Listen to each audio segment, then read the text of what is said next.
We interrupt this program to bring you a special report.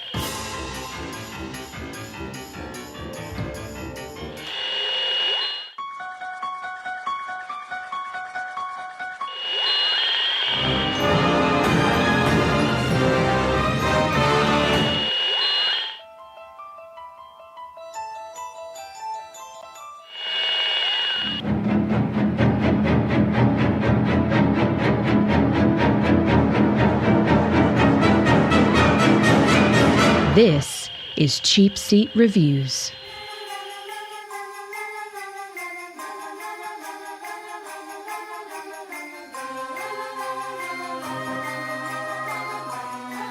Hello, and thank you for listening to Cheapseat Reviews, the podcast that explores the Hollywood film industry for the greater good.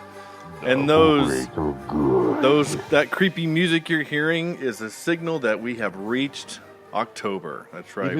It is time. It is time, though technically the music that you're currently listening to now is from a Christmas movie, but it's done. But it was marketed that it could be Halloween or Christmas. Die Hard is not a Christmas movie. It's not Die Hard. But it's Danny Elfman doing the music, and it makes it great. So anytime I can put Danny Elfman on, I will do so. So actually, I just realized that two of those were Danny Elfman. Think about it. Because he did the Army of Darkness theme. No, he just did the March. Never mind. Sorry, just one. Anyway, my point is that this is episode 223, and tonight we're talking about Mother! Because there's an exclamation point. You have to say it. Mother! I am Sean Allred, and joining me tonight is Andrew. Please don't sit on the sink, Jemison. Yep. I kind of feel the pain there. That happened to me once. Yeah, someone sat on your sink and broke it? Well, no, I sat on the sink and broke it. Oh, so you felt like awkward and fat. Oh, That's a daily thing. No, that's okay. Several of us sat on a church pew and broke it one time. That was fun. that's right. I remember that. That was Megan's wedding, wasn't it? Yeah, it was. Yep. My sister-in-law. Yeah, your sister-in-law. And when I'm the light guy of the group at 220, There is still a piece of wood holding that pew up, by the way. there was a lot of beef on that pew, all I'm going to say. Yeah. Again, I was the small guy at 220. Because the Blankenships, I think, combined about 500 pounds, maybe 520. And then Should never have been sitting in the center of that pew. No, and then our fourth compatriot was he was about 300. So yeah, there was about 1,000 pounds of beef on that pew. Yeah. It's like a half of a beluga. I mean, it might as well have been an actual cow. I'm just saying. Anyway, and Sam, seriously, don't sit on the sink, Vector. I'll kill you with the doorknob. Ooh, yeah. Yeah. Yeah, I would never have. I did not see that coming. No, I did not either. Yeah. Not I did. But as we talk about this movie, that was my turning moment. That was when I was like, oh, yeah, I get what's going on here. Yeah. Is that the only moment you didn't see coming? No, there's about 95% of the movie I didn't see coming. Yeah. Okay, so this is Mother, 2017's Mother, the much maligned movie by Darren Aronofsky. Aronofsky. We mentioned this last week. He's the guy who is also known as the creepy guy who dated Jennifer Lawrence for a while. Yeah, his mustache, by the way, is just awful. Like, he needs to shave that. That's really gross. But anyway, he has done such awful films. And I say awful wrong. I just didn't like Requiem for a Dream or Noah. I have not seen Pi. I've not seen The Wrestler or The Fountain, though I know The Fountain is like a really weird art piece. Yeah, I've heard that's weird too. I heard Black Swan was kind of. He's just a kind of a weird dude, and he's an art guy. It's very, kind of explains some stuff. Yeah, his movies are not. I mean, they're storytelling mediums, but they're not. It's not for entertainment. It's to study and to think and to make you ponder and all of that stuff. He's like a Kubrick wannabe. Yeah, a little bit. Yeah, I can see that. Why you would say that. Yeah.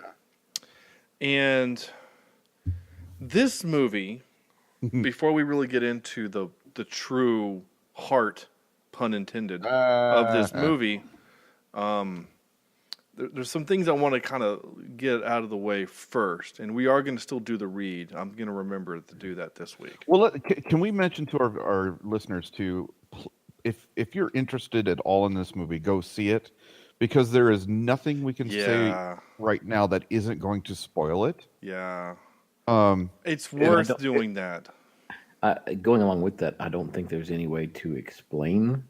No, yeah, that's true too. Yeah, this is one that you're gonna have to see to believe. Yeah, it's not like we can say, oh, in Avengers 3, we can explain everything except the spoilers. Like, no, we can't do that in this. Yeah. By the way, Andrew, did you see what the tagline of the movie was? Like on the poster? No, I didn't. Oh, no, I'm reading. Seeing is believing. Oh, really? Yes. Oh.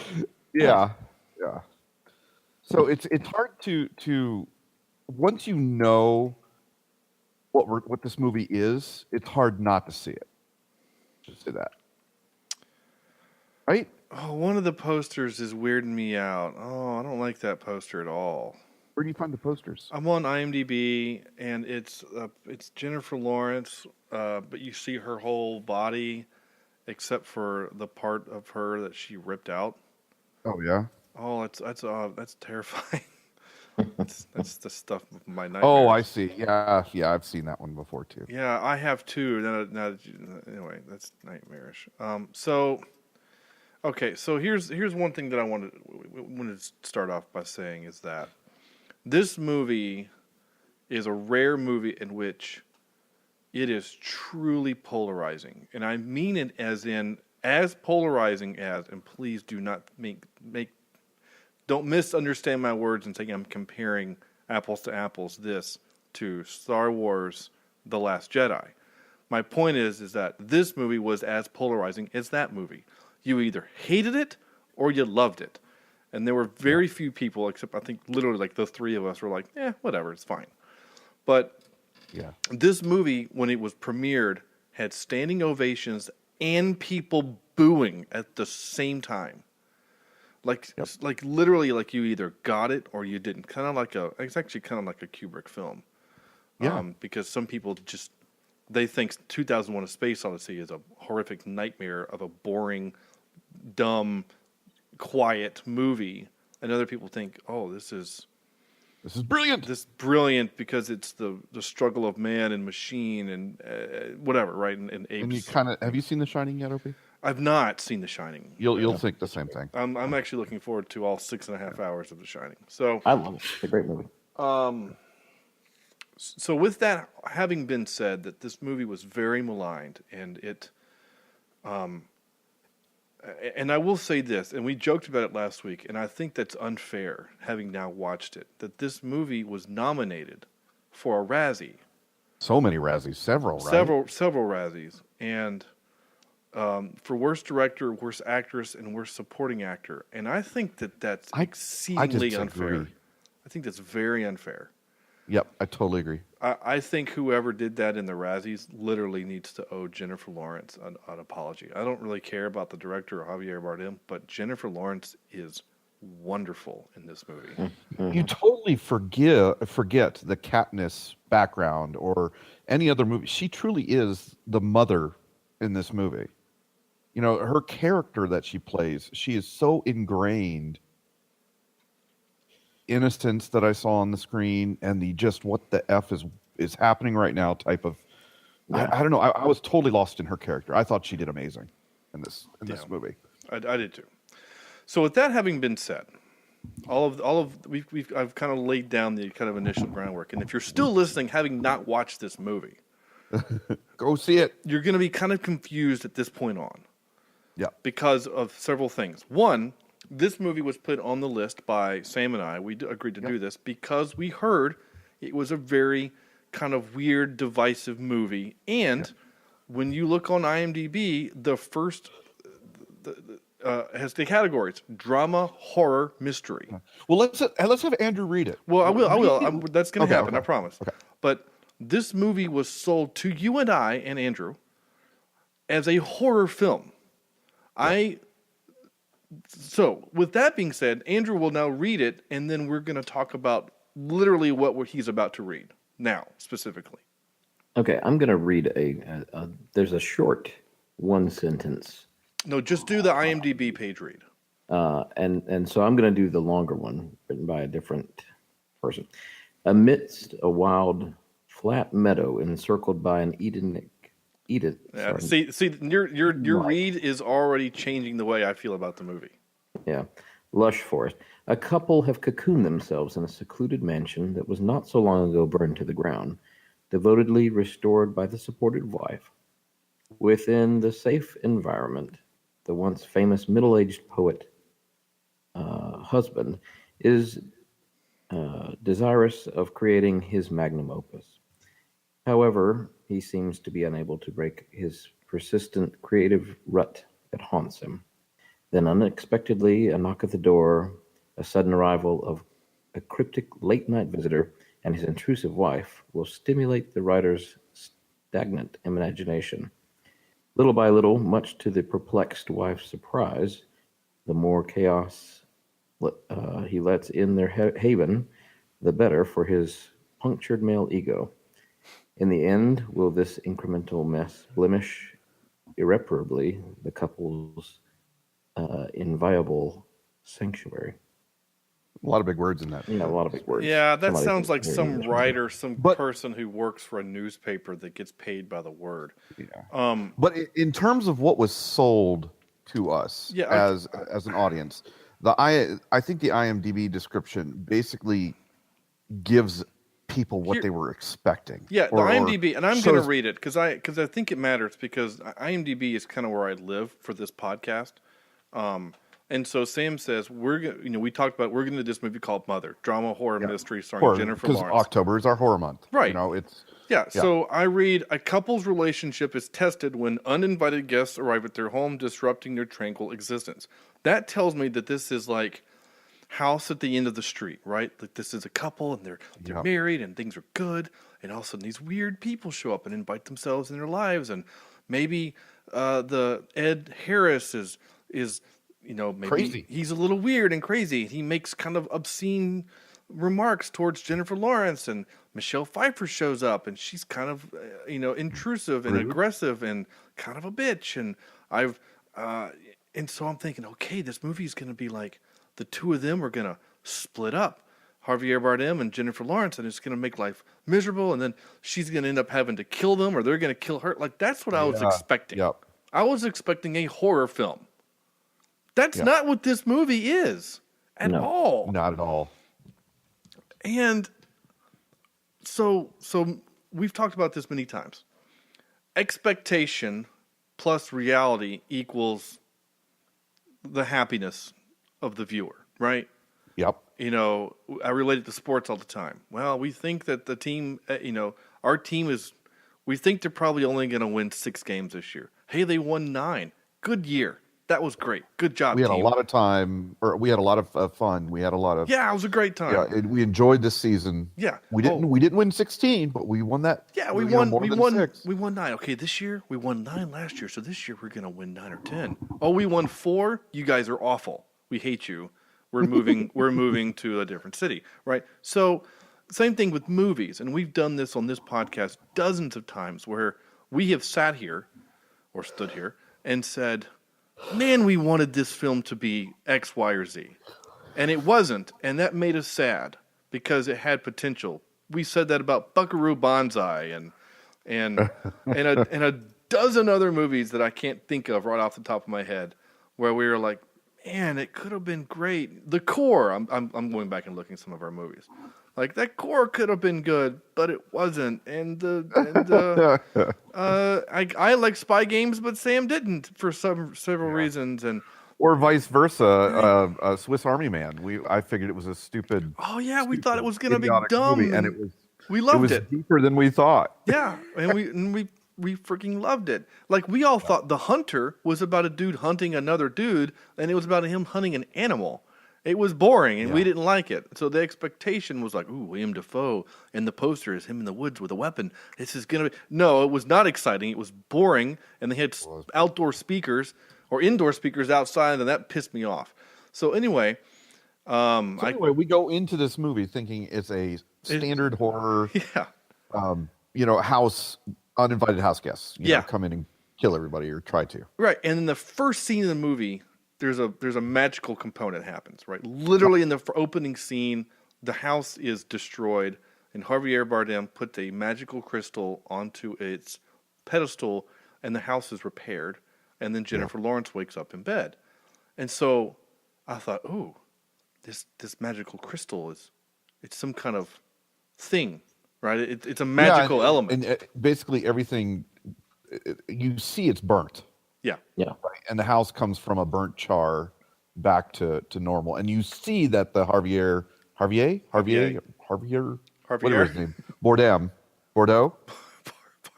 my gosh. Bardem. Husband? Just call him husband. The husband is the one that does it. Yeah. Yeah. Yeah. So we know he's responsible for something, and that he has, we'll say, magical, unearthly power. So you know what I thought when I first saw it? I thought, okay, well, here's the bad guy. Yeah, I did too. This is the guy that's going to kill everybody because he's got these weird magic things, and Jennifer Lawrence is going to realize who he is and have to kill him. Exactly. It's exactly what I thought, because throughout the movie she has these glimpses when she touches the house and sees something we'll talk about later, and she can see the flaw in the house. She sees the burntness. Every now and then she'll see the burn marks in the house. And I thought, he's got some kind of literal spell on her. And eventually she's going to... And she seems so innocent. Yeah. And doesn't know what's going on. She's just where anybody is. The loving wife.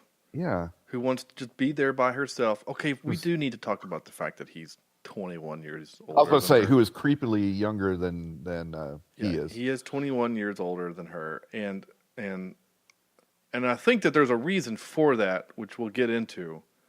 Yeah. But it took me a long time to kind of just be okay with that. Like, I know it wasn't until the switch happened in my head that I was like, oh, well, then that makes sense. Like, I know she's a consenting adult, and obviously he is.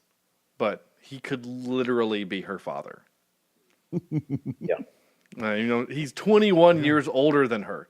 Literally could be her father. Several times over. So, anyway. And I was cool with it until they started making out, and then I was like, "Oh, that's kind of weird, guys." But whatever. So so can we address the elephant in the room? Okay. Right. Yeah. When did you realize the movie was what it was?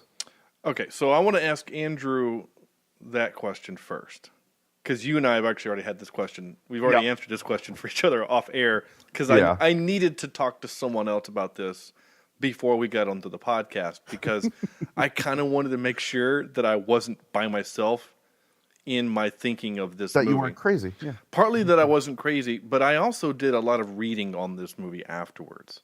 And that's happened a few times for the podcast, where I watch a movie and then read the trivia that changed my view. Like Sky Captain: The World of Tomorrow changed our views a little bit when I was like, hey, the director funded a lot of this movie by himself and did a lot of love. A labor of love, and he did like the CG himself in his basement computer, and we're like, oh, on his Acer. Yeah, right. Yeah, he did it on his Hewlett Packard, and whatever. So like we're all like, oh, okay, now we can forgive some things, Even the Russian film noir movie that we did, we're like, hey, we kind of get where you were going with this thing, and it had legs. This movie had some legs, and we, knowing the background that this was written and directed by someone who was doing film festivals, who personally sent us the movie, which was kind of cool. Not happened ever before. So it kind of, I think, would have changed our opinion of the movie had we otherwise just watched it. So having read the trivia, this movie, it completely changed the way I viewed the movie. So Andrew, we now ask of you, and then we'll each of this kind of answer in turn. At what point did you realize this movie was not what the IMDb page told us? Well, I never looked, and we didn't really discuss kind of what the movie was, and so I went into this completely blind. And so I had no clue what this movie was about.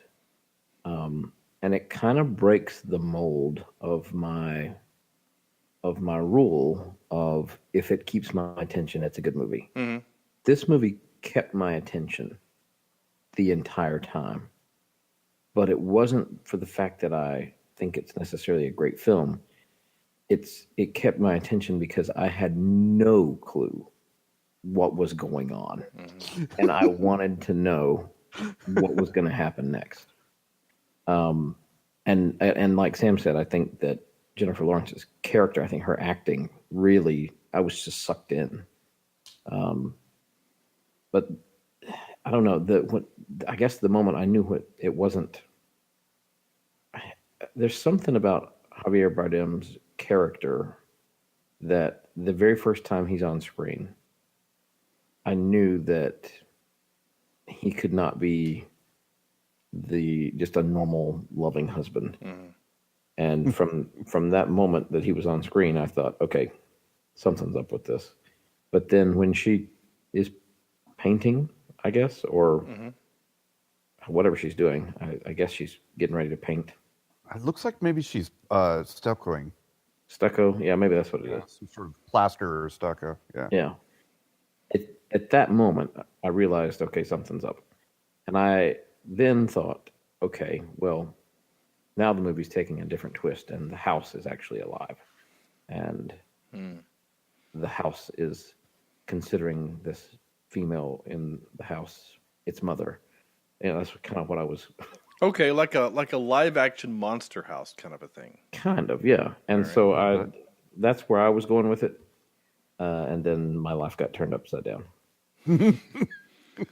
But was there a moment or no? Just the rest of the film. Just the rest of the film. It just kind of eventually you slowly turned you upside down like those pirates. Yeah, it wasn't a roller coaster. It was just slowly like the pirate ship at the park where it just like madness. You just slowly get up and then so like pledging the fraternity. Got it. Yeah, kind of like that. Yeah.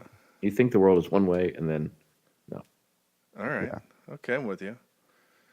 Okay, Sam, I know your answer. Yeah, you know mine. And it's different than mine. But I finally realized what was going on when I realized that the two sons, when they came in the door, one killed the other. And I'm like, holy crap, this is Cain and Abel. Yeah. Holy crap, this is an allegory to the Bible.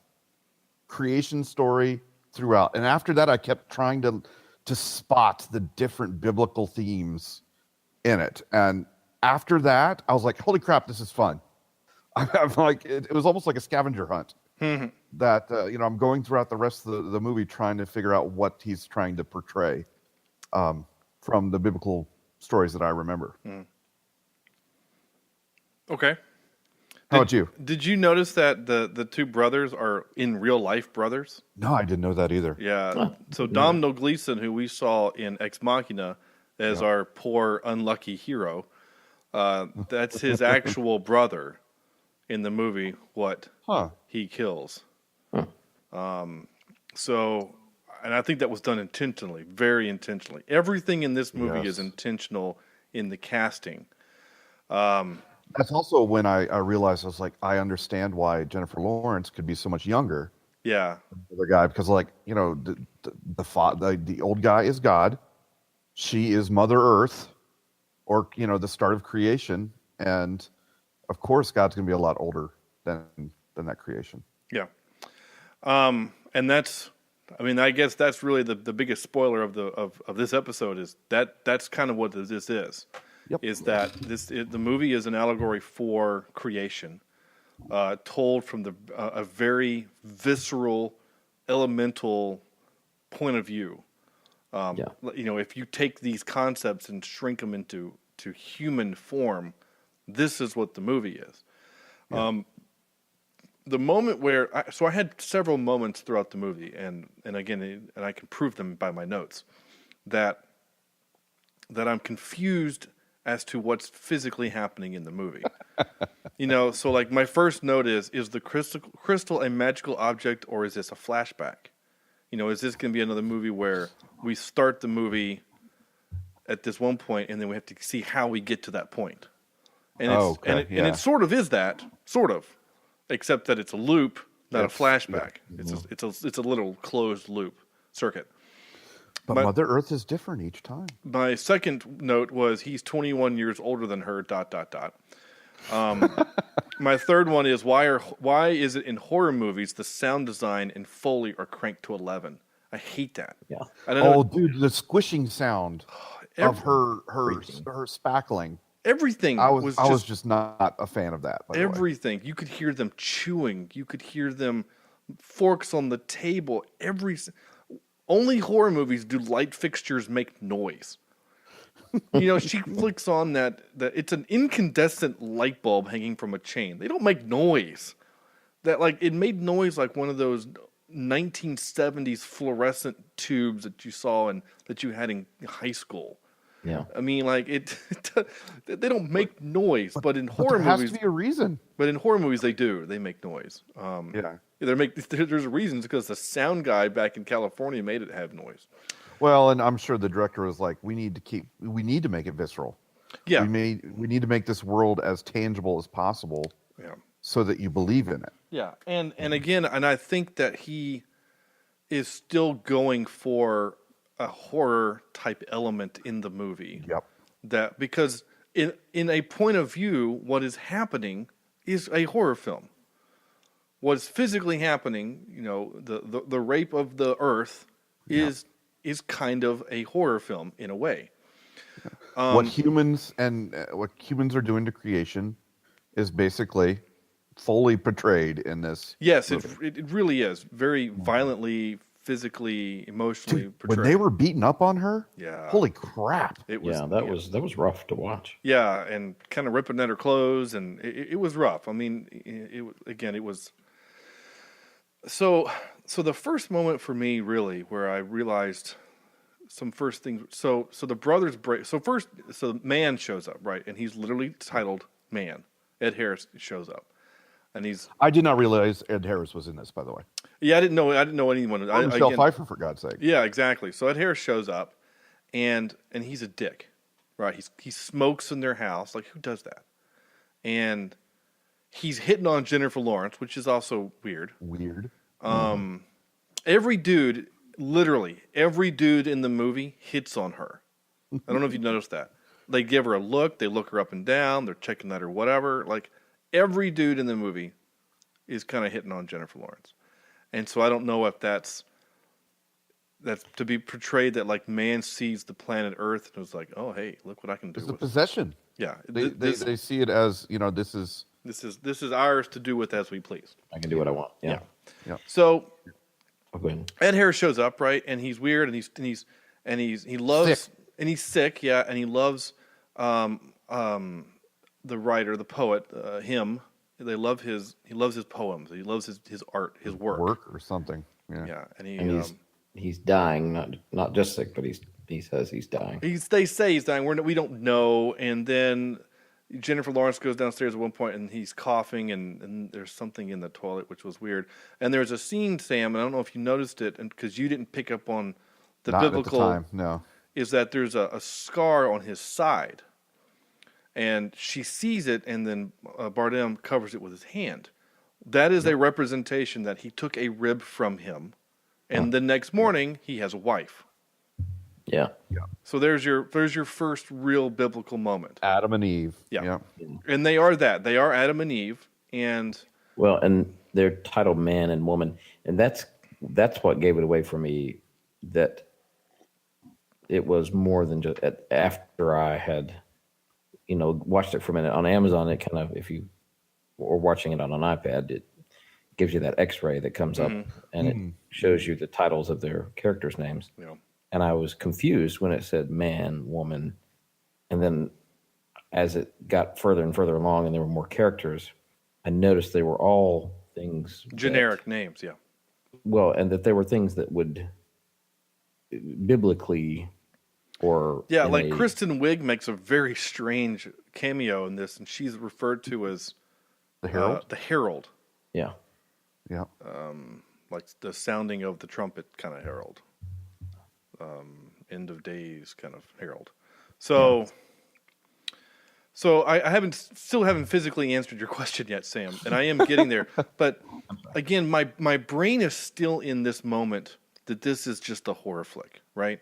So when the wife shows up, my first thought was, how did she know to come here? We've already mentioned twice in the movie that they have no cell service. And she knew where to come, right? The phone's in the kitchen, by the way. So the phone's in the kitchen, which they make reference to, but she's the first one to use it to call her sons to let them know that she's okay. Ed doesn't use it. At least we don't see him use it on camera.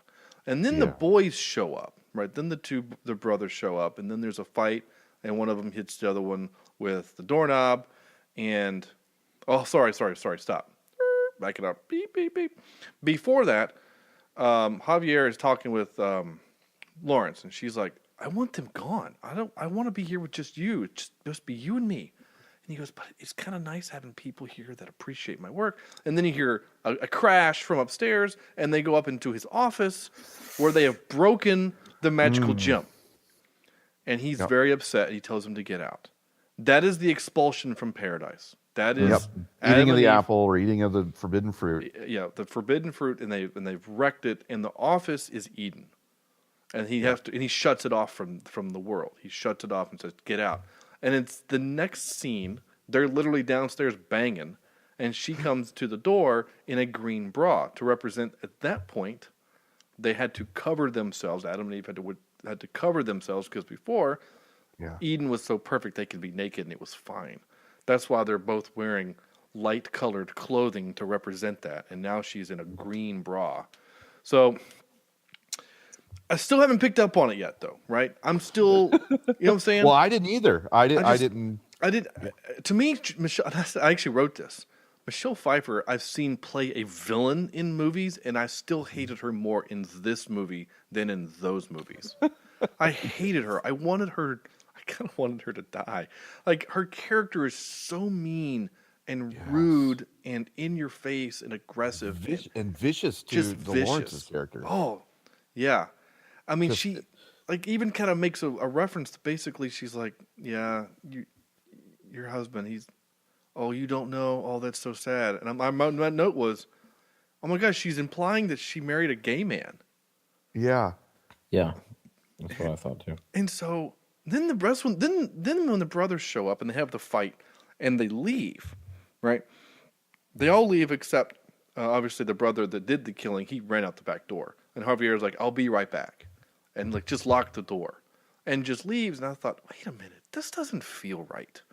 Like what has now happened doesn't feel. That's when the triggers. That's when my brain was going in overdrive. Yeah, and your brain went to the right place. My brain went to, there's something way supernatural here, because they go outside and she goes outside and there's no one there. There's no cars. There's no tire tracks. There's no driveway. Like, that's when I realized nothing exists outside of this house is real.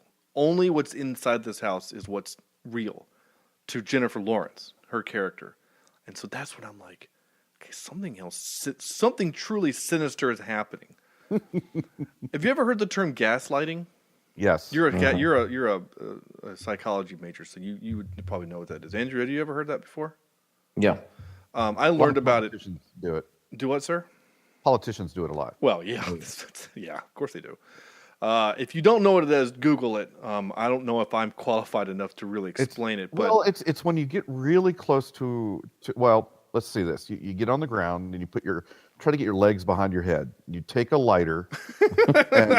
No, that's ass lighting. Sorry. Yeah, sorry. no, I mean it's literally when you try to convince someone that they're crazy in order to discredit them for a long-term gain, whatever the gain is.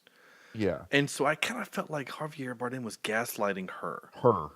Making her think that she's crazy and uncomfortable for whatever his end game is. Maybe it's just to control her, just to keep her in this house, right? Yeah. So I'm not there yet. So then she starts cleaning up the mess. And then I literally wrote, at what point do you call the police? And then I wrote, real or not, that's still a crime scene she just cleaned up. She's just cleaning up. Like, she's now an accessory to murder, or at least a homicide. Same thing. I thought, should you really be cleaning that? So Sam, you picked up on it way before I did. So I mean, literally, it honestly, it was not until, again, to finally answer your question that you suggested or asked 15 minutes later, it did not hit me that this is what was happening until he wrote his piece of he wrote his art right, his whatever it is, the poem, right. I'm actually thinking it's like the Ten Commandments, maybe, I don't know. He writes this thing and people just start showing up at his house to praise him, and I'm like, whoa, wait a minute, that's weird, right? They're just like showing up, and then when they just start taking over the house and start creating an altar. They literally start creating an altar in front of you. I'm like, holy balls. And I wrote, where is it? About why is every guy she meets hit on her? I did write, she did dial 911. They should have at least done a courtesy call. Then I wrote, oh, they created religion. And then I said, this is an allegory for Christianity. But it was not until, like, the guy's literally with the poem, again, I still think it's the Ten Commandments, on a stick that he is framed, and he's chanting. And I thought, holy crap, he's Moses. Yeah. He's touting the commandments, and he's rallying these people to come and join the religion, join the thing. And that's when it hit for me that, oh, that's what this is religion, right? This is the birth of religion. And I still didn't get that Lawrence was Mother Earth until I read the trivia. I still thought she was just, maybe she is portraying not Mary, but just like the mother of humanity kind of a thing. It was, oh my God, Kat, you scared me. It is horror month. Jeez. What? Oh, there it is. You hear? You want to participate in the podcast? What do you want? What? I've had my son on the show. I think it's the first time I've had my cat. Nice. Gosh, she scared me. Because she does. You've never had a cat, but she, like cats. Andrew, when your cat stops being spastic and actually will calm down, she just comes up and does this very light sniffing of your arm. Oh dear Lord! And so it just like this little tickle on my arm here. But anyway. So anyway, going back to your point, I can see why some people would absolutely hate this movie. Yeah. Because it does not portray religion in a really good light. No, it doesn't. And especially Christianity. No, but also again, this is a dude that did Noah. Yeah. And was very kind of science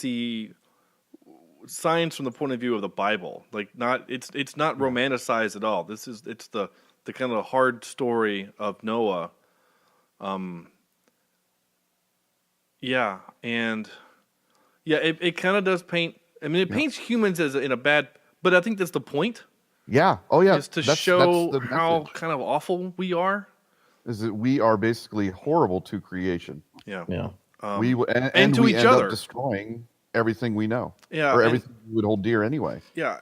And so like there's a scene in the movie where a joke, the only kind of humorous moment that I captured in my intro was the please don't sit on the sink, and these two idiots are literally jumping on the sink, and I thought, people don't act like that. Like they just didn't like that. That was kind of my first thought of this. There's something not real about this. Like people don't act like that. People don't go to a person's funeral at the house where the guy was murdered, which is weird, and then go upstairs into the bedroom and start having sex. Like that just. And I know now. Wait, you don't do that? Well, no. I've not been to many funerals of homicides, I must admit. Oh, okay. But I've unfortunately been to enough funerals of my peers. But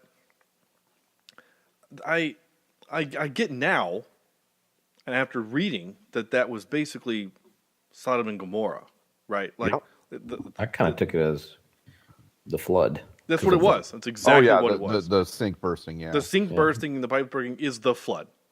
Yeah. But at that same point, we are that dumb as humans, right? We constantly, we'll be jumping on the sink of climate change. We'll be jumping on the sink of pollution and even though we know it's killing us, we'll jump on the darn sink. Yeah. Mm-hmm. And does that make sense? No, it does. Yep. And Dan, the director Darren, even kind of in an article talked about that this movie is talking about it's. Sorry, I'm a little distracted. My cat is trying to climb into my lap right now. It's kind of weirding me out. She's never this lovey while I'm doing a show. I don't know what's happening. Maybe she appreciates Mother. Well, she's been fed. I don't know what's going on. Anyway, maybe she can't get into the bedroom where Sarah is. Sorry. Speaking of animals, that's something that is missing. Yeah, there are no animals. Except for in this movie, it would be, the house pet.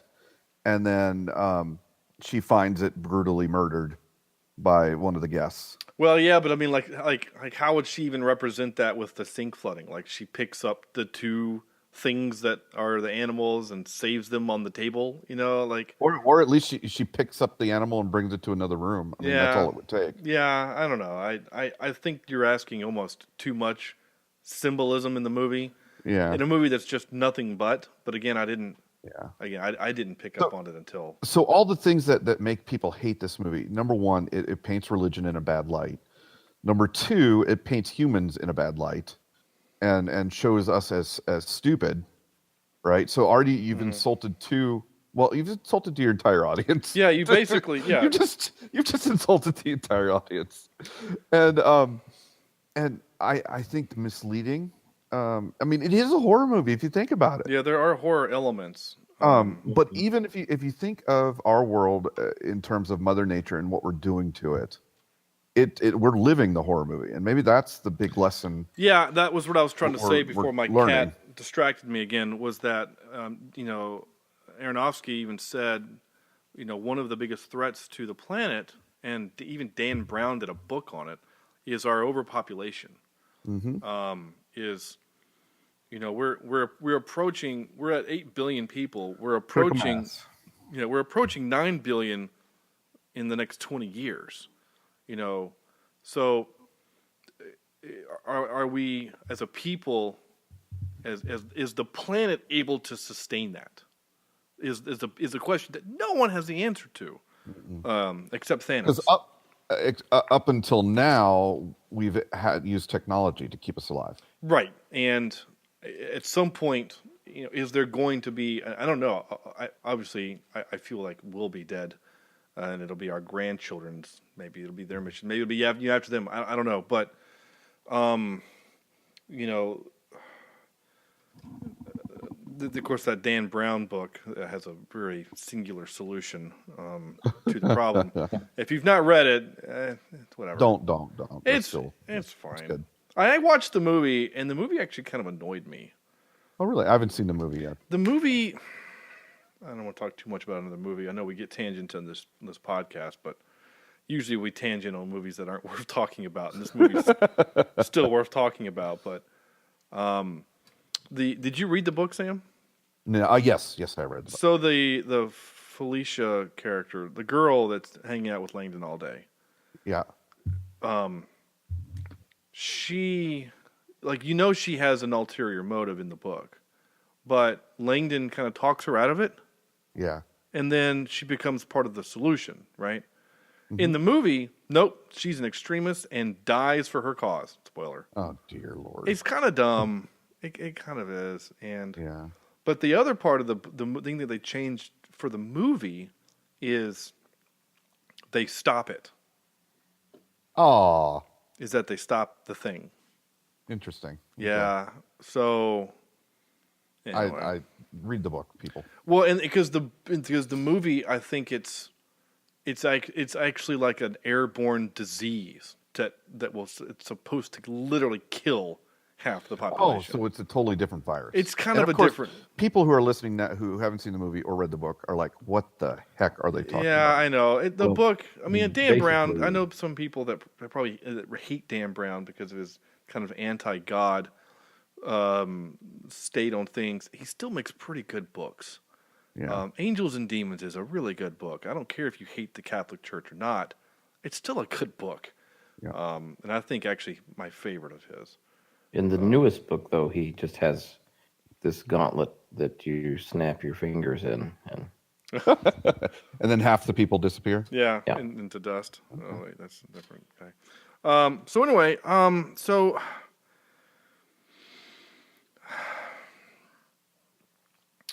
So this movie, yeah, so this movie again. Andrew mentioned it earlier about his rule, and this movie kind of adheres to that rule for me as well. Can you hear the cat purring? I can see the tail. It's Yeah, she has now found a way to make it into my lap, and she is trying to determine whether or not she could walk on my mixer or not. Yeah. Right now, she's just biting Sean's hand in 5. no, she's in that kind of mood. But what I'm afraid of is she's going to lean against my mixer for a source of scratches, and turn a volume knob or something. All of a sudden I'm going to get really loud or really soft, or you guys are. No, so I was kind of bored during parts of this movie. And I'm not going to, because again, I kept waiting for horror things to happen. Mm-hmm. And they never did. And I was getting bored, and I started breaking my own rules. I got on IMDb before the movie was done. Now, I didn't read any trivia. I know. Go on. Go find something else to chase. Yeah. Go chase the dog or something. But I pulled out my phone. I started playing Clash Royale. I got kind of bored. And I kind of feel bad about that now. Now that you understand what the movie was about. Yeah, but in the moment, I really, honestly, when the movie ended, I hated it. I really didn't like it. I would have been one of those people at the film festival booing. Really? Yeah, I would have. Because even once I kind of figured out what was happening, it didn't make me happy. It just made me mad. And the other thing that really I did, there's several other physical filmmaking styles that I didn't like. I did not like the fact that the camera was never more than a foot and a half away from Jennifer Lawrence at all times. Claustrophobic? Yeah, I was literally leaning back in my chair. I was physically being pushed away from. We as Americans have a larger personal space bubble than most cultures. At least 3 feet. Yeah. In all directions. And especially when it's people you don't know, right? I mean, the three of us have shared a backseat of a car on a road trip or whatever, and you deal with it, or you're on a bus, whatever. I know there's a social contract there, but if I came up to a stranger and shook their hand and then stepped into that 3-foot zone, they would instinctively step back. And you could just march them along until they stopped you or punched you or whatever. But this movie, there's only 2 scenes in the entire movie where she is not on camera. The very opening scene and the very last scene. Yeah. Uh-huh. Because you're always with her. Because it's 2 different actresses portraying the same person, thing, entity. But you're right. The camera's always on her. The only time I felt visual relief in my eyes, was when we were looking at Javier Bardem, because sometimes he wasn't right up against her. He was kind of farther away, and we were looking over her shoulder. Literally those moments made me feel better. Like physically, because otherwise I know it's a me thing. Totally a me thing. But I was uncomfortable. And another thing that has bothered me, and I still don't have an answer for, back to the sound design of the movie. First of all, there is no soundtrack. There's no score. There's 0 music in this entire movie. There was a score written, and then the director threw it out. Literally threw it out. The first bit of music you hear is the credits. Oh. So the other thing of sound design that bothered me is when we're in the office, Eden, even when we're outside of the office, and Jennifer is looking into it, there is a noise that you hear. And to me, it sounded like someone who's flipping a coin. Like when you flip a coin. Oh, yeah. You know what I'm talking about? Do either one of you hear it? Yeah. I don't remember that. I remember like a finger symbol type of noise. Yes, at some point. that. It was like those little Like you had one of the finger symbols and you were just flicking it very lightly. And it was like Yes. every 30 seconds or every 15 seconds or whatever. You're just ding, ding. It was real soft. And once I again got into the mindset of, oh, this is what's actually happening in the movie. Because we were in that room for a long time when Jennifer Lawrence gave birth to her son. And then you have the standoff between her and Javier. Yeah. A long time. I mean, it was... Dude, and he makes an incredible creepy person, by the way. Well, he's played a bad guy in everything he's been in. Holy crap. And arguably, he's the bad guy in this movie. Yeah. I mean, religious folks out there, I just called God the bad guy. Well, in this movie, he's portrayed that way. He's kind of portrayed Again, that way. Why very religious people would hate this movie. Yeah. Because he's not... He's in it for himself. Well, yeah, it is. He is portrayed. He comes across as this very selfish, selfish, and there are probably people who are of non-Christianity religion, maybe other religions, Scientology and whatever, and non-religious people who are like, yeah, God is a selfish a-hole, because why else would he create a people to only worship him? Yeah, and when you look at it in that context, when you lay it into that context, yeah, it kind of comes across as a selfish jerk. And he is ignoring his wife, in this case, Earth, or Gaia, is actually Mother. Because he could easily have included her in with that in some way, shape, or form, but instead chose to take it all for himself. So then this gets to the hardest part of the movie, and we have to talk about it. The hardest part. So Jennifer Lawrence has her baby, and the baby is the representation. It's Jesus. The baby is the Savior. That's what Christ child. Yes, the Christ child. That's what it is. And I literally gasped. So she has the baby, and she's holding on to him, and he says, "Let me hold my son." And she says, "No, make them go away." He goes, "I can't." And she says, "Then you can't hold your baby." And there's a stare down. What seems like half an hour. I would actually think days. Because there's a gift basket. In the movie, yes, it's days. Yeah, in the movie, the actual daytime of the movie, it probably is closer to 10 minutes maybe of film time. Yeah. Which is a long time to spend in a scene with two people staring at each other and a baby just kind of hanging out and breastfeeding and stuff. Because she eats everything in the basket. The basket of fruit is gone and has started to rot. Yep. That's how long she has been there protecting her child. And the moment she falls asleep, she wakes up and the baby's gone, and Javier has taken the baby out to show the people. This is my son. And so she goes running after him, and he has given the baby to the people. Kind of what they did to Jesus. Here's the baby, here's the Jesus, here's the Christ child. And then they crowd surf this child. And again, the movie is very... not realistic. Realistic is the word. Literal. It's an infant. And anyone that's ever held an infant knows that you have to support its neck. Well, when you're crowd surfing an infant, you can't support its neck. And there's a jerk and a noise, and the baby stops crying. I cried. I wept in my chair. I'm actually starting to get teary-eyed thinking about what happened, because I could not imagine in Jennifer Lawrence's character that moment of having a child and then having it literally ripped from your arms by your husband, who gave it to these people, who then immediately murder it. And then the movie goes to the next level of by the time she gets to where the body of her child is. And I'm sorry if people are listening who have listened to the show that have kids. This is a little, I'm sorry.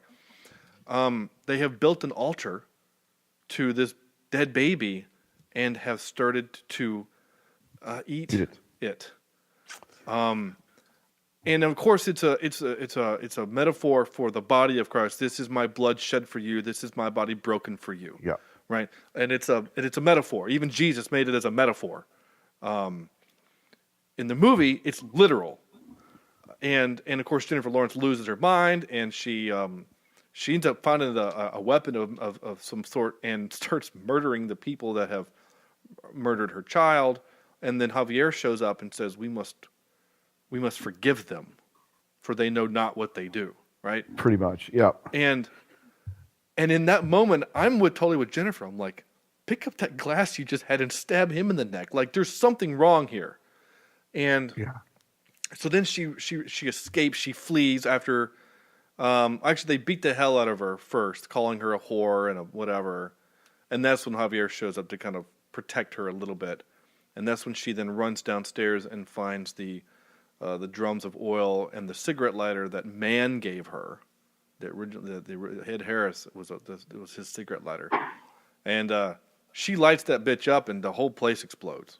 And admittedly, I was a little satisfied in that moment. I was. I felt a moment of satisfaction. That's not a word. Satisfaction is the word I'm trying to find. And then of course, Javier picks her up, and he's totally unscathed. And that is 100% proof that, okay, this movie is 100% that thing that we've already figured it out. Yeah. And she says, "Who are you?" And he says, "I am I." And that's when I was like, wait a minute, that's from the Bible. Like, I remembered that line from the Bible. And that's truly when everything was like, oh, wow. And so then he goes upstairs and he puts her down in Eden, and then he says, I need it or something. And she says, I have nothing left to give. And then he says, you have your love or your something. And she's like, okay, go ahead and take it. And then he literally rips into her chest and rips out her heart. And then it's the crystal that he puts back on the shelf. And then the house turns new. And then in the bed is a different woman.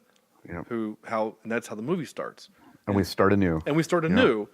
And the cycle starts over. And again, I was kind of pissed at that point that's how it kind of ended. Uh-huh.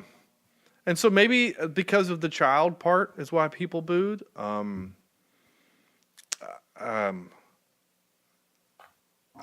think it was. Like I said, it was people, overly religious people will boo this. Or people who can't see religion from a different angle will boo this. Well, I also think people who don't understand it. Exactly. Yeah, I was going to say, I think that people that aren't necessarily religious, or even if they are, if they watch this and don't understand it, they're not going to. Yeah, I think I would have been a little pissed off if I didn't. If I wouldn't have made that connection earlier in the movie, and maybe it really does get crazy really fast, and then for a long time, it just doesn't make any sense if you don't know what they're trying to do. Yeah, I mean, for about 25 minutes, her house is literally under attack. I mean, it shows the worst of humanity. I mean, it's like all of the bad stuff from Game of Thrones shoved into 30 minutes. I mean, there's literally sex trafficking and human trafficking. There's murders. There's a lot of people chanting different religious. So you've got like some people chanting like Muslim prayer as they're killing people. There's someone, one of the people that takes her is trying to traffic Jennifer while she's still pregnant, is speaking Albanian. Kristen Wiig's character murders a bunch of people. There's the riot police show up. The prophet, like the Moses prophet, shows up to try to protect her, and then he gets his jaw shot off. So there's literally there's about 30 minutes. It's basically the first 15 minutes of Saving Private Ryan are in her house. It's carnage. It really is. Again, it's the worst of humanity, and how they treat her, this pregnant woman, and they beat the hell out of her. Just while people are trying to escape and flee and go and whatever, and like the upstairs, the second floor is kind of the safety spot, and the people who are with God are like beating back people that aren't with sticks and knives and pieces of wood, and another parts like before things really get ramped up, people are literally taking apart the house, which we haven't said it yet. The house is Earth. The house is a physical representation or all of creation. Well, no. It is according to the trivia, it's Earth. Yeah. The house represents Earth, and she is Gaia or Gaia, Gaia, however you want to pronounce it. The Mother Earth, the entity that represents the planet. So anyway, this movie left me exhausted, and I watched it last night. I watched it yesterday afternoon because I like to watch the movie a day before we do the show, so I can really kind of think about it. And I told Sam off air, earlier. I said it's been a while since we had a movie that made me think this much, and then we couldn't remember that we had just done Ex Machina not that long ago. And that movie made me think for different reasons. And so in the way this movie succeeded, right? At least with the three of us, I think, in that it's made us question some things and think about some things.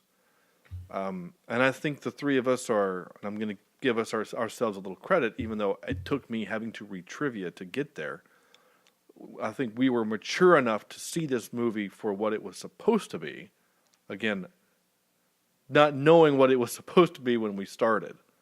Again, I thought it was a horror flick. I thought it was going to be like Hostage, where there was going to be some weird things happening and people were going to get murdered. Like, that's what I thought. And that's not at all what we got. So I promise you next week, we know what we're getting into when we're watching Doom. Yeah. Just say it. Anyway, I'm going to do some trivia. We can continue the discussion if the trivia sparks an idea or a thing. So I guess I do have to play this. And now for some more bad news. Ready? I didn't capture any clips for this movie. Not because I didn't want to or because I was bored or too tired. I simply did not know what to capture for the movie. Usually the things that I capture are usually silly or poignant, and everything I could think to capture made me sad. And so this was a hard movie, and I just didn't want to relive some of it in fairness. So if you feel cheated that I didn't play any clips, then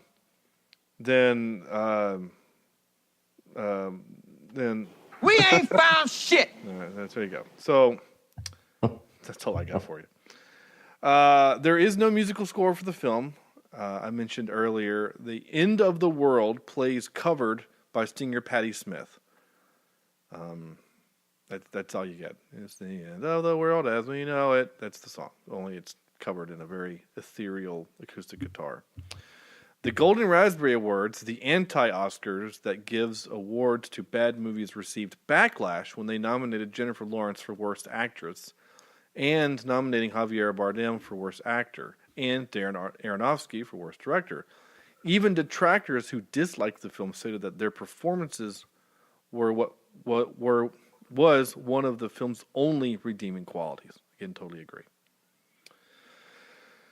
I just don't understand all this hate. I just don't understand it. Because I've been, while you've been talking, I've been going through all the IMDb reviews. Mm-hmm. And it literally is either a 1 or a 10. Yeah. Well, and that's the thing that's going to be interesting when we do our out of 10. Are we going to do that? Are you going to give it a 10 and I'm going to give it a 1 or whatever? I mean, because I think we're all gauging from the conversation we've had. We're kind of all of us in the middle of the film, partly because of expectations, partly because of various other things, even just filmmaking style. Again, it's going to lose a point just because I couldn't get away from Jennifer Lawrence's face. Not that it isn't a lovely face, but I felt like I was invading her personal space. After Mother, I already mentioned that one. I talked about that one. Originally titled Day 6. If this was called Day 6, I think I know what I'm getting into. Just saying. Yeah. Which was meant to be the title that referred to the biblical account of God creating the earth and the universe in 7 days, and the film's events would be an allegory for the 6th day in God's creation of the world. Like, I'm not saying that Mother is a bad name for the movie. I'm just saying it might have made life a little easier for me personally. So, Well, I don't know. To me, that would have made it more confusing. I mean, it was confusing as it is, but I think calling it day 6. But I think that calling it day 6, in fairness, I don't think Sam and I would have picked this movie for October. No. You know what I'm saying? Like, I'm sure we would have seen it. We would have done it point. eventually, but it would not have been an October horror film. We would have chosen something equally legitimately scary, like the house at the end of the road that Jennifer Lawrence, one of the first movies that she did, or whatever it's called. So I'm going to finish out. This is the last bit of trivia, and we've gone over this, but I want to just hit it again. During an interview with IndieWire, and this is the piece of trivia that literally made the movie click for me. Aronofsky explained the concept of the movie. Lawrence is Gaia, or Mother Earth, while her house represents the world, a living, breathing organism being destroyed by its inhabitants. Her husband, known as him in the film, is God. Out of boredom, he creates Adam and Eve, the couple who proceed to destroy both Gaia's creation and his study, the Garden of Eden, which holds God's perfect crystal, the apple. Their quarreling sons are Cain and Abel. They also bring worshippers to praise God who keep sitting on Mother's unsupported sink and eventually causing the pipes to burst into the great flood. God impregnates Mother, who gives birth to the Messiah, a chaotic sequence followed by a disquieting communion and revelations. So yeah, again, Gaia is what brings the apocalypse basically with oil and a cigarette lighter. So when I read that, I was like, oh my gosh, light bulb kind of a thing for me. Mm-hmm. But again, it took me reading that to really appreciate what the movie was. So I'm not blaming the movie. I'm kind of blaming myself for not picking up on it earlier. Because my mindset the whole time is like this. I know there's something unreal about this. Like It's kind of like one of those illusions that once you see it, you can't unsee it. Yeah. But again, my brain wouldn't let me go to where yours did, Sam, because my brain was fixated this as a horror film. Javier Bardem's the bad guy. Jennifer Lawrence is the good guy, and she has to somehow survive whatever horrors he's about to wrath upon her. Like, I couldn't go where the movie wanted me to go because of my misguided expectation. Partially, I blame IMDb, and partially my own self for not maybe figuring it out earlier, maybe clearing my mind of the expectation. And so that's not the movie's fault. That's my fault. But I was pissed when this movie ended. I was mad. I really didn't like it at all. And I guess when we get to the end, I guess I'll let you know if I've changed my mind or not. If I still hate it, I don't know. I will say this now. I never want to watch it again. Ever. I'm glad I watched it. Yeah. I'm glad I watched it. I never want to see it again. I really don't. So Yeah. Yep. And mostly for that one scene. I couldn't handle that again. Oh, that scene wrecked me, Sam. I cried in my chair. I wept. I almost paused the movie to what's the word? Not control myself, but to compose myself. I'm just glad I was home by myself. If my kids would have been around, I'd have grabbed both of them and just been hugging them. They'd have been asking, "Daddy, why are you crying?"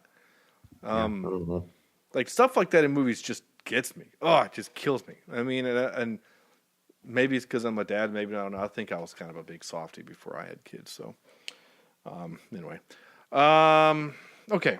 Anything else we want to say before we do top 3 about this movie? Nah. I'm good. Okay. giving you an opportunity. All right, here we go. Excuse me while I whip this out. Man, that clip seems so weird. That seems so wrong. Just from this.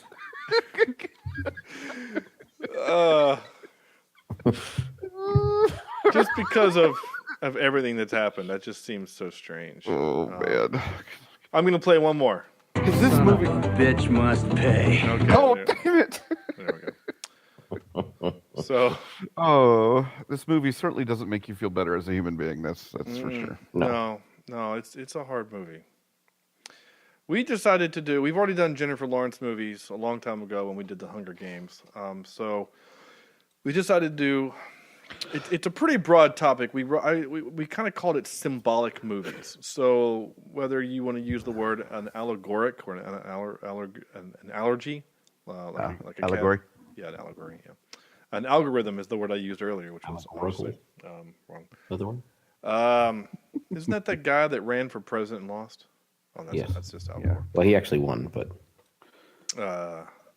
so we But decided not the electoral college. I'm glad you pushed up your imaginary glasses when you said that. Yeah, because everybody can see that on the... I know, it's great radio. Though I actually do wear glasses, and whenever I do that voice, I actually do physically push up my glasses to make the point. So we're doing symbolic movies, so there's lots of actually really interesting lists that kind of have movies that have, whether it's a movie or there's just something in the movie. I can't believe I just thought of this. This popped in my head, but one of the most egregious ones I can think of is actually the Twilight movies. What is that an allegory of? Well, the Kristen Stewart character, if you look at the book cover, the physical book cover, it's an apple. Uh-huh. And the idea is that she is the forbidden fruit because Edward is a vampire, and you can't, as a vampire, fall in love with a human because she literally is the forbidden fruit, yet somehow they make it work in their world. But the first movie book it's kind of an allegory for the forbidden fruit. Okay. All right. Yeah, I know. I actually feel bad. We never said it was a good allegory. We just said it was. I actually feel bad that popped in my head right now. So, Andrew, save me. okay. So I, hopefully these will work.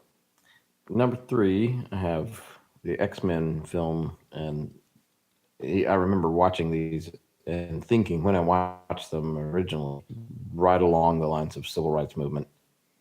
You know, rights for mutants. Yeah, no, that's good. Number 2, I went with the Lego Movie, dealing with self-independence and breaking away from the mold of society, and you have to there is no spoon. You just have to believe. Right. And then number 1, and one of my all-time favorite movies, I don't know why, I just like it, is Groundhog Day. Oh. Yeah, that's a good one.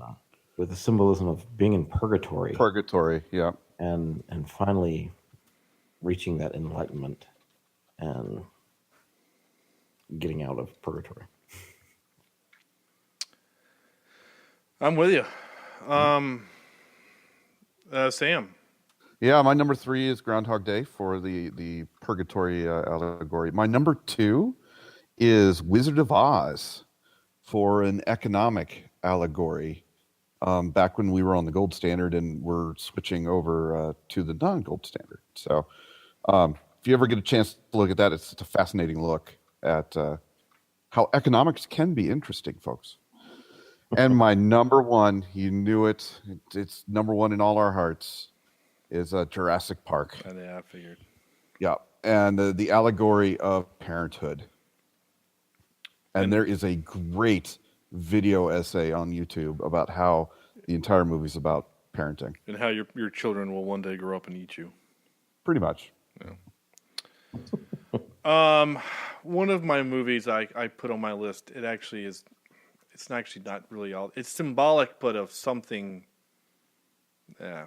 I'm thinking about replacing it with something else, and so I did a little Google search. Right then and there. Yeah, like there's a couple other good movies that I would like to put, but like The Sixth Sense would be a good one. Because it's more than just a story about the fact that somebody in the movie is dead the whole time. Yeah. It's 1999. Go watch the movie. But the article here talks about the movie is actually about Big Brother is watching you. Yeah. Really? Yeah, it's a little weird. Okay. Whatever. So I'm just gonna stick with the three that I have and whatever. So I'm gonna change my order though. My number 3 is gonna be "Oh Brother, Where Art Thou?" And this is it's and that's the one I'm kind of iffy on, is because it's not really an allegory. It's just a retelling of Odysseus, of his story and of his plight. So it's not really an allegory. It's just another story. So it doesn't really fit. It kind of works. The theme of what this episode was going for. So my number 2 is Zootopia, dealing with race and social classes, and I mean the Speaking whole. of that's in terms of introducing it to kids and the concept of racism to kids. Yeah, and it's a great making movie it for that. Palatable. Yeah. Not that it's not making racism good, but it's showing the evils of it. It's just a brilliant film in terms of doing. And then my number 1 I put about the DMV is you said what you true about the DMV, is that what you said? Oh, the sloths. Yeah, I'm with you. Yeah. And then my number 1 I actually put The Lion King. You know, it's Really? Yeah, because there's lots of parallels with the Jesus story. There's a lot of parallels with several other kind of very similar biblical stories, where the father is killed by the brother and stuff. So the movie is, I mean, it's a fairly simple story if you think about it, but Isn't it Macbeth or something? I thought Macbeth is that's what it is. So maybe not the best example. I think actually I guess Zootopia is probably the best example of what we're actually going for with this list. So I have Zootopia. Soundtrack grade. We haven't said this in a long time, but literally there wasn't one. So I guess I can feel comfortable in ignoring that. Yeah, no email this week, which is shocking. I did get a Twitter. Apparently last week I said that Frank Weller voiced Megatron. He voiced, or Optimus Prime. Frank Weller voiced Megatron, and now I'm good. I was corrected on Twitter, and now I can't remember what he said.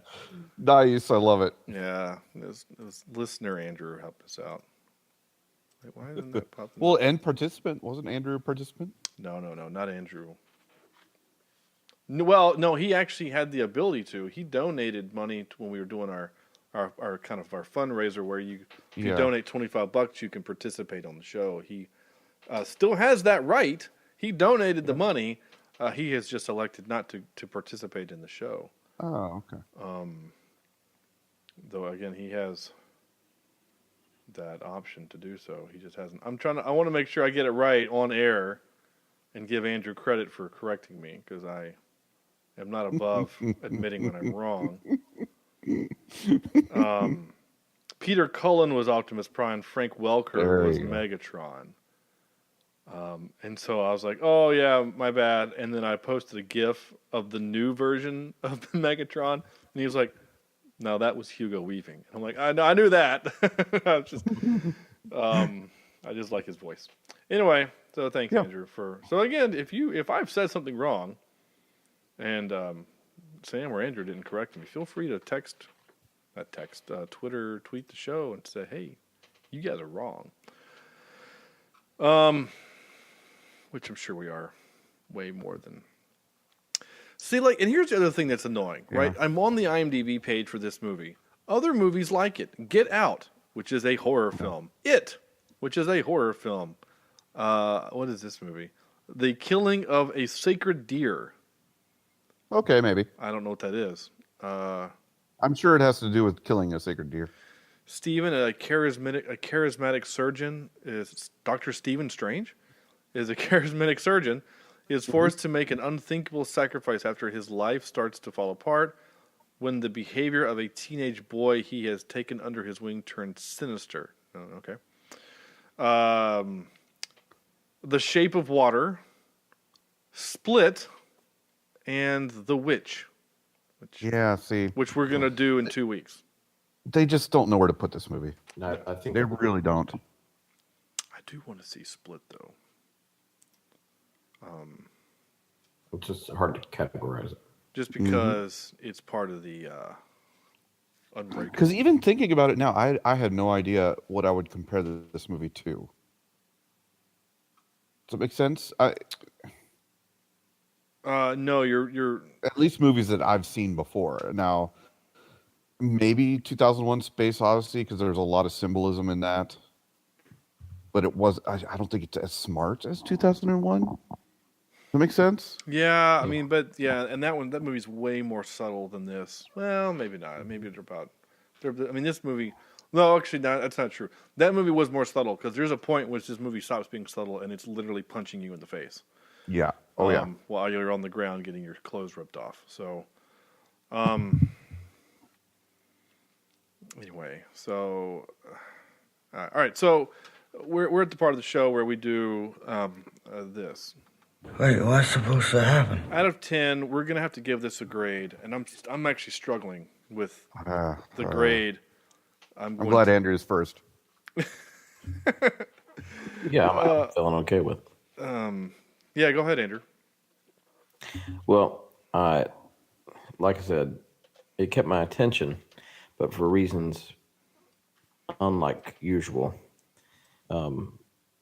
And I think after I discovered what the movie really was, it was more interesting. And I kind of like movies that I have no clue what's going on because it is intriguing. Mm-hmm. So I'm not going to say that's a bad thing, but there are some things that did bother me about, cinematography and a few other.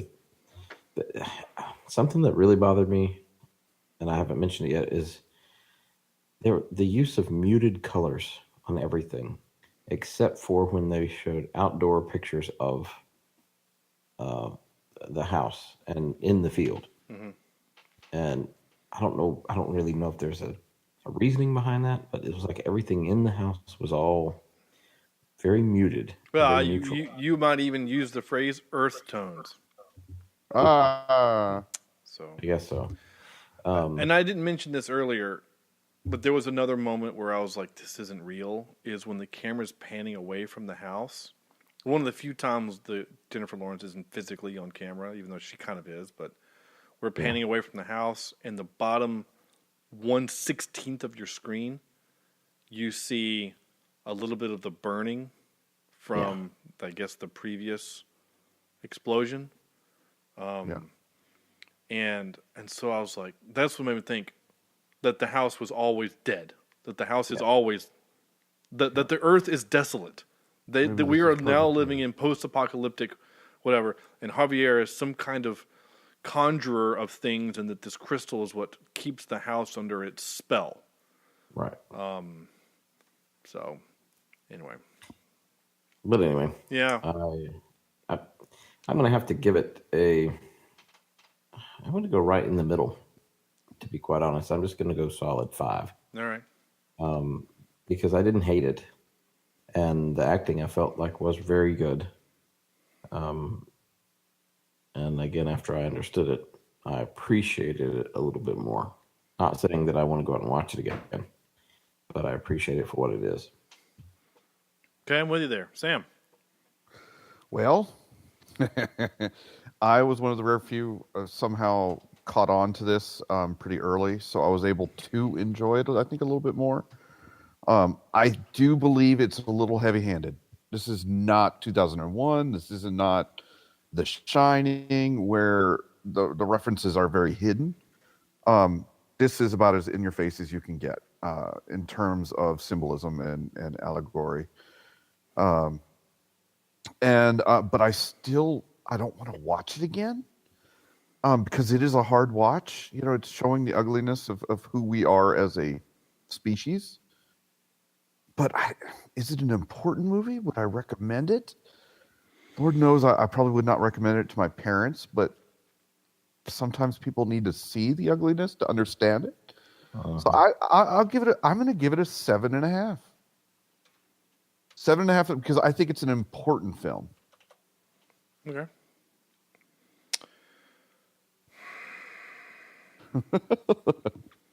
I agree with some of those things you said, and I agree with some of the things Andrew said. It's so hard. It really is. Yeah, it's been a while since it could easily be a 2. Yeah. Like, if I had not read, now again, it's my job to research the movie. Had I not researched any of the movie, and maybe eventually later figured out on my own if I thought about it and it's like, oh, it's real. Oh, I get. Oh, yeah. Okay. Like if I had done that, I probably would give this a 2.5. Yeah. I probably would have. But then once I kind of learned more about it and what it's supposed to be, and then it makes sense. Then I kind of makes it higher, but then part of me says, yeah, but if you have to do extracurricular work on your movie. You sound like my students. Just give me the test answers, Mr. Vector. Like if I have to do the extra work, like that was one of my beefs with the Batman versus Superman. Like if I have to watch an extended version of your movie for it to be not awful, then the first one's awful. You know what I'm saying? So like there's a problem there. With that having been said, I still don't think that this is a terrible movie. We have seen terrible movies recently, last week. This is a art house thing. Art house movies are not my wheelhouse. I don't typically go for these types of movies. I've never seen The Artist. Like most of the Oscar winners, I don't watch. That's just not my kind of entertainment. I've not seen Lady What Has Sex with Fish. I've not seen that movie, and I don't. That's the official title, right? I have seen that one. I don't think it's worth a watch. I don't know if I ever will because of what it is. So, not that I don't like a good movie, a movie that makes you think. It's not my kind of thing. So, I don't know. I'm struggling with this. I don't know. I will say this has been one of the hardest rankings I've done in a long time. Yeah, because it was such a spectrum. I'm gonna give it just to screw up with the numbers a little bit. I'm gonna give it a 5.15. I liked it just a little bit better than just medium. You know, just a little bit. There's some things that annoy me as a filmmaker that he did. Again, lighting, not lighting, but like sound design, camera work, things like that. But, I didn't hate it. I get the movie. I get it. And I think in that, what the movie is saying is actually kind of brilliant in a way. So I get the brilliance behind a lot of the, like why Javier Bardem is 21 years older than her and, why he's such a dick to her, and like I get it now, but I still don't know if I like it. So, and I'm never gonna watch it again. I've already said that on record. I'm never gonna watch this again. So we're gonna put Mother to bed because it needs to go to bed, and so do I. So next week we're talking one. You can't get more opposite of a movie than what we're about to do. We're doing Doom. I don't know when it came out. It came out sometime in 2000, in the 2000s. 2005. It's got your The Rock, your Carl Urban, a couple of people that I remember from Band of Brothers, and wow, Dwayne Johnson. He's way first build only. He's way down there because he hadn't hit his. Well, it's 2005. He hadn't really hit his stride yet. He was still. Yeah, he was still cooking. Yeah, like Carl Urban is your hero of the movie. You know, like he's your lead. And he's still a few years away from Dread. I've never seen this. Is this one first-person shooter? It's based on the game, which is the first-person shooter. The movie is not portrayed in first-person shooter. So Well, this is not the, there is a moment, but it's not the whole movie. It's not the Henry. What was that movie? Hardcore Henry. No, that Hardcore is Henry. streaming, and I do kind of want to watch that too, though. Yeah. That's the guy what brought us District 9. Yeah, same guy. So it's the same actor in all of them too. He's always the same dude. Anyway, this is a real dumb film, and I'm looking forward to doing it. I'm actually kind of looking forward. Let's turn off our brain for a film. That sounds great. Yeah. And then the movie after that is Witch, and then we're going to end with. By the way, who would have thought that a horror movie, like our month of October horror movies, would make us think like this one did? Yeah, I think this and The Shining, there's going to be some brain power being used. Doom, definitely not, and I have no idea what to expect with Witch. I only saw the article that you sent me that said Witch is the best horror film in the last decade, and it's hiding on Netflix. Which is? Witch. Yeah, which is the best one. I'm not going any farther down that rabbit hole. That's it. That's the show. Thank you for listening. Yes. Good night. Man, I'm exhausted. Truly, I am. That's the show. Like I said, we're doing Doom next week. And in the meantime, you can send us your emails to cheapseatreviews@gmail.com. What did you think about Mother? Let us know, or tweet, or Facebook, whatever. And our foreign listeners, our non-USA listeners, can you tweet at the show or email us and just say, hey, we're listening? Because I've been noticing we're getting a lot more traffic. We've always kind of had our Canadian. We have a couple of people that are from Canada that listen. We love you. But we've been getting a few listeners in England consistently, which I think is super cool. And we've had, the last 4 or 5 weeks, we've had listeners from Germany and France. So that's just robot phishing scam. And maybe that's what it is. Maybe it's just a phishing scam. But if you're real, could you just, even if it's an email, just says, yep, we're real. Say Guten Tag. Yeah, that'd be cool. Otherwise, I just assume that you're not. It's just, I don't know, robots in disguise. That more than meets the eye. At CheapSeatCast is our Twitter account. And Facebook.com/CheapSeatReviews is how you can find us there. Leave us a review. iTunes would be great. More people that leave the review, more people can find us. And that's kind of cool to have people that want to actually listen to the show. So on behalf of Andrew and Sam, this is Sean saying thank you so much for listening. And we will see you next week for Doom.